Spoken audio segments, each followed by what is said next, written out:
बोलो जयकारा बोल मेरे श्री गुरु महाराज की जय।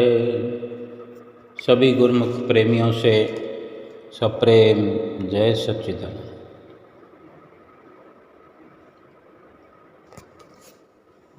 हर इंसान की जो फितरत है वो संसार को पाने की लगाव जो है संसार की ओर है। संसार में उठना बैठना रहना, संसार से व्यवहार करना, आदतन ये गुलाम हो गया है संसार का कि उसी में ये रचा पचा हुआ है और उसी में रचा पचा रहना ही अच्छा लगता है। लेकिन महापुरुष इसकी असलियत पर रोशनी डालते हैं कि तू संसार में रचा पचा रहे, ये तुम्हारी जो पदवी है, जो ये मनुष्य योनि का तुम्हारे पास अधिकार मिला है, इसके बिल्कुल विरुद्ध है कि तुम संसार में फंस करके खुश हो रहे हो, रंग तमाशों में खुश हो रहे हो। महापुरुष फरमाते हैं कि अगर किसी इंसान को जायदाद, वसीयत अरबों रुपए की मिल जाए, अरबों रुपए की भी अगर माता पिता की वसीयत किसी पुत्र को मिले, उससे भी अधिक कीमत रखने वाला है मालिक का नाम, जो सतगुरु के द्वारा मिल सकता है। कितना कीमती है ये आज तक कोई इसको गिन कर नहीं बता पाया। केवल समझने की कोशिश हम कर सकते हैं और समझाने की कोशिश महापुरुष संत सतगुरु करते आए हैं, कर रहे हैं और करते रहेंगे। लेकिन इतना काफ़ी है समझाना कि अगर अरबों की दौलत भी हमें जायदाद में मिल जाए बिना कमाए, विरासत कहते हैं जिसे, वसीयत कहते हैं कि कुछ करना न कराना और मुफ्त में मिल गया। हो सकता है कि हमारे प्रारब्ध इतने अच्छे हैं, प्रारब्ध के बिना तो किसी को मिल नहीं सकता। हम देखते हैं कि कोई ब्लड रिलेशन नहीं होता, खून का रिश्ता नहीं होता, अडॉप्ट किया हुआ बच्चा होता है, गोद लिया हुआ, वही दौलत उसको भी मिल जाती है। यानी वो प्रारब्ध है। लेकिन यहाँ चर्चा जो हो रही है वो यही हो रही है कि क्या कीमती है इस दुनिया में। वो मालिक का नाम, शब्द, जिसकी कीमत को कभी आंका नहीं जा सकता, नापा नहीं जा सकता। इतना कह देना ही समझाने की पूरी कोशिश है कि चाहे अरबों खरबों की भी दौलत मिल जाए मुफ्त में बिना कमाए, तो भी वो संतों महापुरुषों से मिला हुआ नाम अधिक अधिक और अधिक कीमती है। अब हम स्वयं विचार करें कि हम नाम की ओर कितना लगाव रखते हैं, कितना झुकाव रखते हैं, कितना कोशिश करते हैं। जवाब तो हमने अपने आप से ही लेना है, क्योंकि ये स्वयं हमारा सोचने का और समझने का विषय है और जवाब भी हमारे ही पास है। कि रात और दिन दुनिया में हम ऐश इशरत में लगे हुए हैं। आए दिन रंग तमाशे, पार्टियां, फंक्शन, खुशी हो तो देखो कितने गाने बजाने, बड़े बड़े डीजे लगे होते हैं। दूर दूर तक आवाज़ आती है कि यही चाहना होती है कि सारी दुनिया को पता लग जाए कि मेरे घर में आज खुशी का माहौल है। सबको बताना चाहते हैं। अंदर बाहर गजब की सजावटें, सब प्रकार की तैयारी, गाना बजाना, नाचना। लेकिन क्या ये भी हमने सोचा है कि ये सब की सब कार्रवाई एक दिन धीरे धीरे धीरे धीरे धीरे धूमिल होती जाती है, ठंडी पड़ जाती है, सोचने समझने की भी ताकत समाप्त हो जाती है। आज जो कार्य इस प्रकार का हम करते हैं, फिर हमारे शांत हो जाने पर, शांत हम अंदर से नहीं हो जाते, हमारी शारीरिक स्थिति जो है, शारीरिक जो ताकत है वो शिथिल हो जाती है, कमज़ोर हो जाती है। आँखों से दिखता नहीं, कानों से सुनाई देता नहीं, दांतों से खाया जाता नहीं, पाँव से चला जाता नहीं, हाथों से कुछ किया नहीं जाता, कुछ विशेष हिसाब किताब हम लगा नहीं सकते। लेकिन अंदर जो चित्त का जो चक्कर है, चित्त वृत्तियों का जो, वो अपनी गति से चलता है। हम देखते हैं बड़े बुजुर्ग कई बार जब अस्वस्थ होकर चारपाई पर हो जाते हैं, वो चल नहीं सकते, फिर नहीं सकते। अगर बोल सकते हैं तो उसी अंदाज में बोलते हैं, उसी अंदाज में डांट डपट करते हैं। हाथों में जान हो तो किसी को पकड़ करके झंझोड़ देते हैं।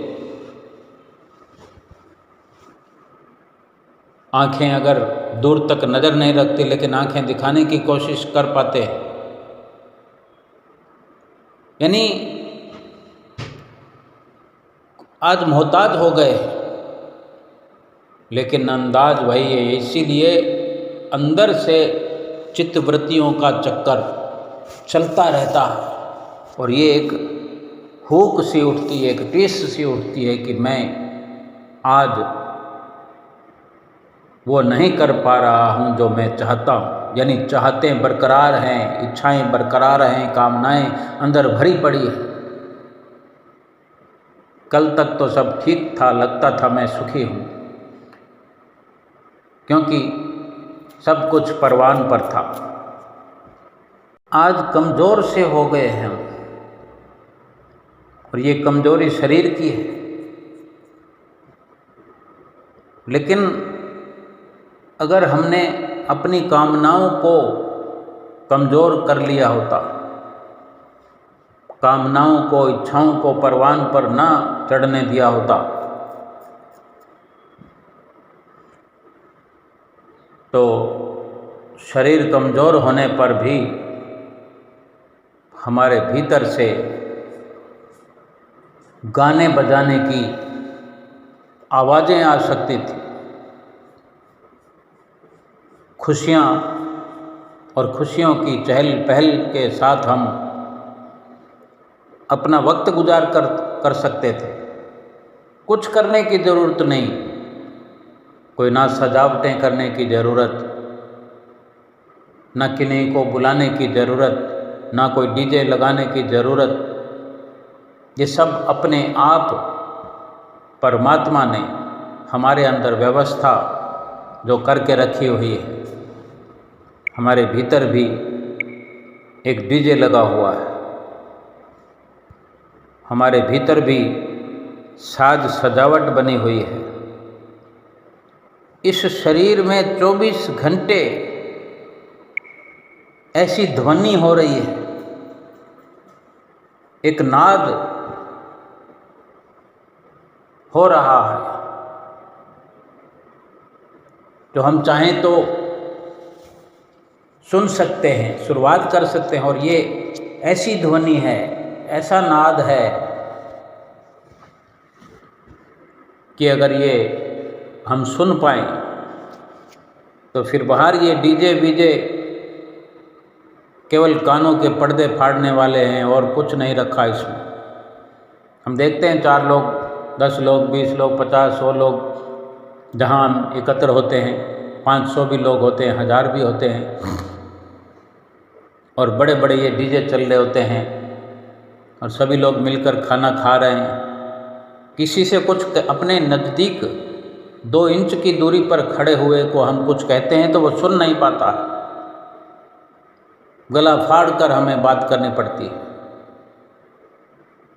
ये धुन किस काम की, ये आवाज़ किस काम की, ये साज किस काम के, जो दुखी करते हों। और जहाँ ये सब बज रहे होते हैं, अड़ोस पड़ोस में जिनका कोई सरोकार नहीं, वो बेकार में अपनी नींद हराम कर रहे होते हैं और उनको मन ही मन कोस रहे होते हैं। चलो, अगर एक मंद आवाज़ में भी अगर हम बजाएं, सब कुछ ठीक ठाक हो, तो भी वो एक समय पर सब फीका हो जाएगा। जब हमें कानों से सुनाई ही नहीं देगा तो फिर धीमे बजाओ या तेज में बजाओ, हम मनोरंजन नहीं कर सकते। जो देखने की चीज़ें हैं,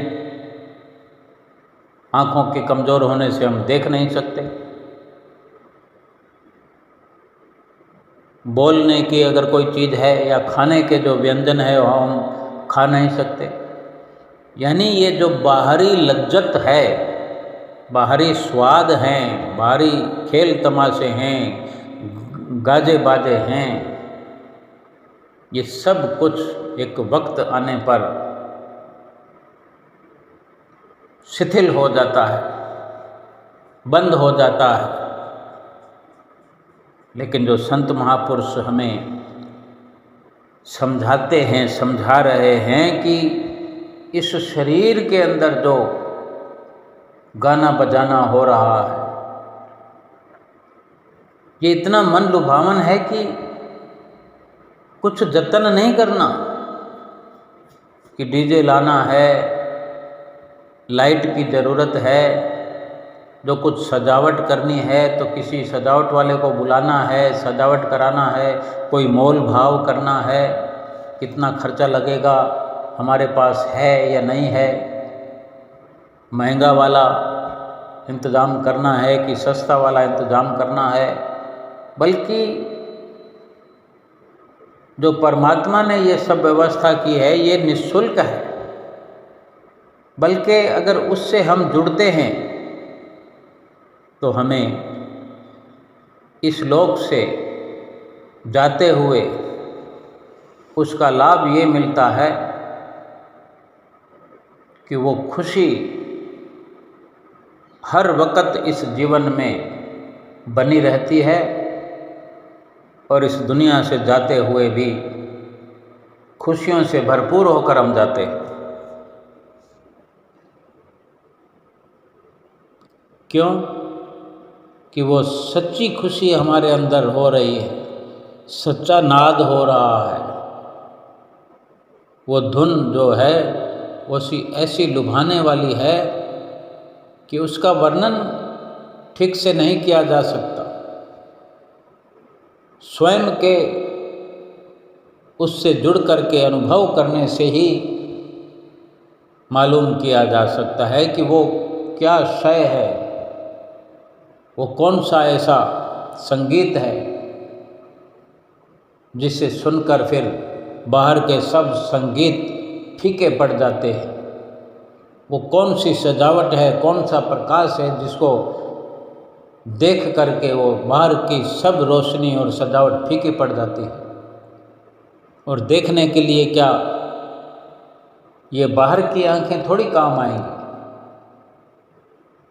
ये बाहर के काम ये जो हैं बाहर के हमारे 2 कान हैं ये काम थोड़ी आएंगे। इन कानों को तो बल्कि बंद करना पड़ेगा, उंगली डाल के बंद करना पड़ता है। आँखों को भी हल्के दबाव से बंद करना पड़ता है, या सहज में हम बंद करके बैठ जाए। मुंह को भी बंद करना पड़ता है, कुछ बोलने की ज़रूरत ही नहीं है और आवाज़ निकलती रहती है, गुणगान हमारी ओर से होता रहता है। सुरीले गीत, ऐसा लगता है कि हम जिह्वा से बोल रहे हैं। वो कुछ और ही नज़ारा है, बिन आँखों के देखना, बिन कानों के सुनना और बिना जिह्वा के बोलना। और वहाँ जाने के लिए भी वो जगह भी तो अलग है, वो भीतर है, ये बाहर है, ये बाहर की बात है, वो अंदर की बात है। बिना पाँवों के चलकर जाना है वहाँ पर, अपने ही शरीर के अंदर की बात है।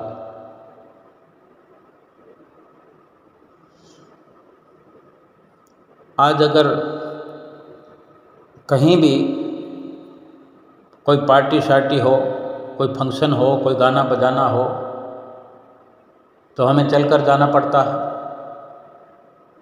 ये खाना पीना हो,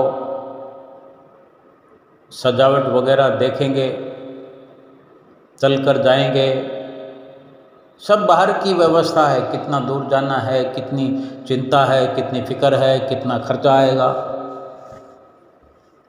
लेकिन महापुरुष फरमाते हैं, कुछ विचार कर, ये मनुष्य, ए जीव, कि तुम्हें कौन सी वस्तु से मिला रहे हैं, कौन सी वस्तु दिखाना चाहते हैं, कौन सी जगह पर तुम्हें भेज रहे हैं, किस रास्ते पर चलाकर कहाँ तुम्हें जीते जी स्वर्गों और बैकुंठों से कहीं लाखों करोड़ों गुना ऊपर की यात्रा करा रहे हैं। वहाँ सुनने के लिए फिर वहीं पर कान हमें मिलते हैं। जैसे सुनने की तलब हमारी तेज होती है, जैसे उस आवाज़ को, उस धुन को हम पकड़ते हैं, पकड़ने की कोशिश करते हैं, खोज करते हैं, इसी खोज करने की जद्दोजहद में हमें कान मिल जाता है, देखने की जद्दोजहद में आँख मिल जाती है, और बोलने के लिए जिह्वा भी मिल जाती है, चलने के लिए पाँव मिल जाते हैं, करने के लिए हाथ मिल जाते हैं। सब कुछ अपने आप होता है। ये शरीर परमात्मा का दिया हुआ, ये सारी जानकारी जो सतगुरु दे रहे हैं कि वहाँ शरीर के अंदर यहाँ ये रखा है, वहाँ वो रखा है, हमने तो बस जा कर के खोज करनी है। इतना पुरुषार्थ तो हमें करना ही पड़े। और जो कुछ वहाँ पर व्यवस्था करी हुई है, वो सब परमात्मा की अपनी की हुई व्यवस्था है। हमारे लिए सारी व्यवस्था की है कि हम इस जीवन में, इस मनुष्य जीवन में खुशहाल बने रहें, और खुशहाली की हालत में, खुशहाल बनकर खुशहाली की दशा में वो भक्ति का सरमाया हासिल करें जो परलोक में काम आने वाला। बाहर के रंग तमाशे इसके मुकाबले में कुछ भी नहीं है, क्योंकि वो नकल है, वो झूठ है। झूठ के कोई हाथ पांव नहीं होते, वो फिल्म है, एक पर्दे पर चल रही। हम अगर सिनेमा हॉल में फ़िल्म देखने में भी चले जाएं, 3 घंटे की फ़िल्म देखेंगे, 3 घंटे वाली फ़िल्म की हम टिकट लेंगे, 3 घंटे तक फ़िल्म चलेगी। कोई ज़्यादा है तो 3.5 घंटे चल जाएगी, 3.5 घंटे के बाद हमें बाहर निकाल दिया जाएगा, फ़िल्म ख़त्म, पर्दा खाली हो जाता है। फिर दोबारा देखनी है तो फिर टिकट लेकर आओ। कितनी देखेंगे? कितना बैठ पाएंगे, कितना खर्च पाएंगे और कितना इंतजाम कर पाएंगे। लेकिन जो अंदर परमात्मा ने हमारे व्यवस्था करी है, एक से बढ़कर एक रंग तमाशे अंदर, एक से बढ़कर एक संगीत, न उसे बैठकर देखने की कोई ज़रूरत है, न खड़े होकर देखने की ज़रूरत है। जब चाहे जैसे मर्जी देखो, बस अंदर जाने की केवल ज़रूरत है और अंदर के राज रहस्य समझने की केवल ज़रूरत है, जो कि वक़्त के संत सतगुरु समझा रहे हैं, समझाते हैं, नाम की बख्शिश करते हैं, नाम से हमें जोड़ते हैं। जो इतनी कदर व कीमत की चीज़ है नाम, अरबों खरबों की तुलना भी अगर करें तो नाम अधिक कीमती है।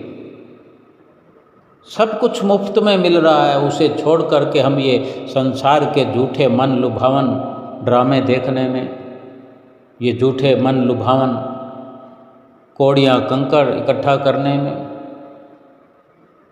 ये झूठे रंग तमाशे देखने में लग करके अपनी जिंदगी का स्वयं तमाशा बना रहे हैं।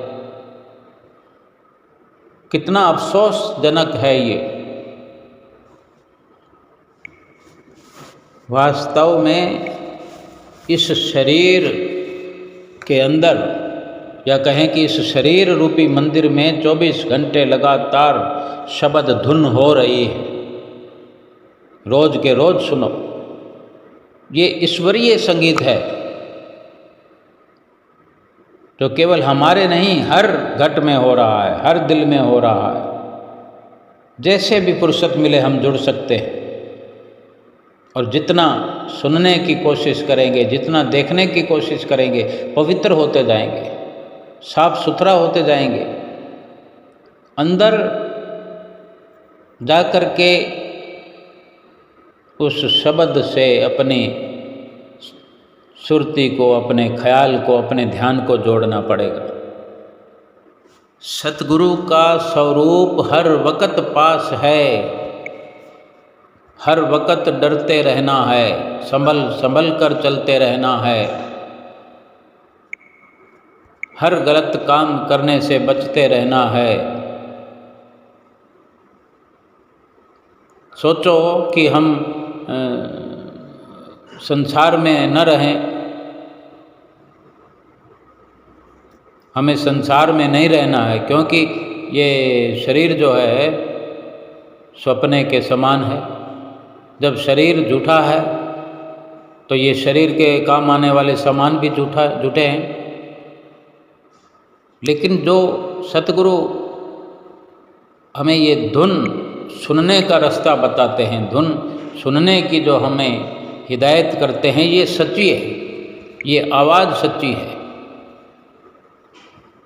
ये ऐसी नाम की शब्द की धुन है जो करोड़ों अरबों से भी कीमती है। हमें इसकी पकड़ करनी चाहिए। महापुरुष यही फरमाते हैं कि इस धुन की, इस नाम की पकड़ करो अपने भीतर। अगर रोज रोज इस शब्द से, नाम से सच्ची प्रीत हम करते जाएंगे तो मन में जो विकार हैं, जो मन की बुराइयां हैं, निंदा, चुगली, विषय, विकार, ये सब छूट जाएंगे। दुनिया में बार बार जन्म लेकर के आना, फिर जाना, फिर आना, फिर जाना, यानी बार बार मरना, बार बार जन्मना, ये क्या है? ये जन्म मरण का मूल है ये संसार। ये संसार के साथ रहना, मन संसार में लगना, संसार मन में भरना, संसार से प्रीत करना, यही बार बार जन्म मरण के चक्कर में हमें फंसाए हुए हैं। ये सब निकल जाएगा जब अंदर की ओर हम शब्द में सुरत लगाएंगे, ध्यान लगाएंगे। फिर ये मन सतगुरु से प्रीत करेगा। सतगुरु का ध्यान करते करते, सतगुरु के दिए हुए शब्द को जपते जपते फिर सतगुरु से प्रीत हो जाएगी। हर वक्त सतगुरु के वचन के दायरे में हो जाएगा। जो कहा जाए कि आँख बंद करो, उसमें सब प्रकार का हित है। नाम को, शब्द को, जीवात्मा को कान से सुनने का प्रयास करो। जो धुन हो रही है, आवाज़ हो रही है, कान पवित्र हो जाएंगे। ये ढोल मंजीरे बजते हुए जो भी सुन पाएंगे, ये सब ईश्वरीय संगीत है। और बाहर के ये जो संगीत हैं, ये अधिक देर तक नहीं लुभा सकते इंसान को। बाहर ये संसार में जो भी रचना है, कुछ भी अधिक देर तक इंसान को खुश नहीं कर सकता। थोड़ी थोड़ी देर में मन भागता है, ऊब जाता है, लेकिन अंदर से जिसका लगाव हो जाए, फिर ये ऐसा नशा है कि नाम खुमारी नान का चढ़ी रहे दिन रात। ऐसा नशा है ये ईश्वर के संगीत का, ईश्वर के ध्यान का, कि उसे छोड़ने का जी नहीं करता। ये मन की तो फितरत ही ऐसी है कि एक बार जुड़ जाए, जब संसार में जुड़ा होता है तो संसार को नहीं छोड़ता। जब नाम में जुड़ जाएगा तो यही मन जब एकाग्र हो जाएगा। जब तक हम एकाग्र करेंगे नहीं, तब तक एकाग्र कैसे होगा?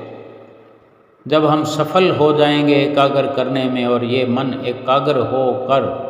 एकाग्र चित्त होकर नाम में, भजन सुमरन में, धुन की पकड़ करने में लग जाएगा, तो ऐसा लगेगा कि फिर बाहर ही नहीं जाएगा, बाहर जाना ही नहीं होगा इससे। क्योंकि फिर महापुरुष फरमाते हैं कि ओ रस छाड़ ए रस आवा फिर ओ न भावा। यानी वो संसार के जो रसों में उलझे हो, उनका त्याग करो। और ये रस जो महापुरुष बताते हैं नाम सुमरन का, ये जिस दिन आ गया, फिर तो अगर भूले से भी कहीं संसार के रसों में जाओगे तो मन लगेगा नहीं। कोई आवाज़ आ रही हो, कोई डीजे बज रहा हो, तो कुछ भी अच्छा नहीं लगेगा। सिनेमा तो छोड़, सिनेमा के नाम से भी, किसी बाहरी खुशी के नाम से ही चिढ़ हो जाएगी अपने आप। फिर भी अगर कोई इंसान जाएगा, जाना पड़ता है व्यवहार के हिसाब से ही सही, लेकिन मन उसमें कभी रम नहीं सकेगा, मन उलझ नहीं सकेगा, क्योंकि उसे असली आनंद आ गया, असली खुशी मिल गई। और फिर ये जो बाहर के दुख सुख जो लगे रहते हैं, ये जो संसार में जो सुरती उलझी हुई है, इसी के कारण ये दुख महसूस होते हैं। ये दुख भी फिर महसूस नहीं होंगे। शरीर पर दुख आते हैं, बीमारियां आती हैं, ये नहीं आएंगी। संसार में उलझे होने के कारण ये दुख व्यापते हैं। बेशक शरीर पर दुख आएंगे, लेकिन अपना असर नहीं छोड़ पाएंगे, क्योंकि भजन सुमरन करने से, भक्ति करने से इतनी शक्ति उजागर हो जाएगी कि ये दुख ठहर ही नहीं पाएंगे। बस आएंगे, हिसाब किताब चुकता होगा, और कब चले जाएंगे बिना कहे भाग जाएंगे। कितना लाभ है संतों महापुरुषों के आज्ञा में, उनकी जो वाणियाँ हैं उन पर अमल करने से, उनके जो इशारे हैं उनको समझ समझ कर चलने से, कि ये पूरा जीवन खुशियों में बीत जाए। क्या दुनिया में कोई ऐसा जीव है कि भगवान का नाम स्मरण किए बिना पूरा जीवन खुशियों में बिता रहा हो? कभी किसने देखा है? लगता ज़रूर होगा कि कोई मोटर गाड़ियों में चढ़ा हुआ आधा किलो सोने के जेवर पहन के या 2 किलो सोने के जेवर पहन ले, हीरे के हार पहन ले, लगता ज़रूर होगा कि वो ऐश कर रहा है। कभी उसके दिल में जाकर, उसके दिल में प्रवेश करके देखें कि उसको कितना सुख है, कितना उसका मन सुखी है। अगर सुखी होते तो महापुरुष ये न कहते कि नानक दुखिया सब संसार, सो सुखिया जिस नाम आधार। सुखिया केवल इस दुनिया में अगर है तो वही है जिसको नाम का आधार है, जिसको नाम पर भरोसा है, जो नाम के सहारे चलता है, नाम का रस पीता है, नाम का अमृत पीता है, उसे संसार के झूठे रस भोगों में न फंसने की इच्छा होती है, ना वो फंसता है, ना जाता है, ना ही उसे अच्छा लगता है। सतगुरु के सेवक सतगुरु के ध्यान में हर वक्त रमे रहते हैं, सतगुरु के बख्शे हुए नाम का अमृत पीते हैं और अपना जन्म सफल कर जाते हैं। बोलो जयकारा, बोल मेरे श्री गुरु महाराज की जय।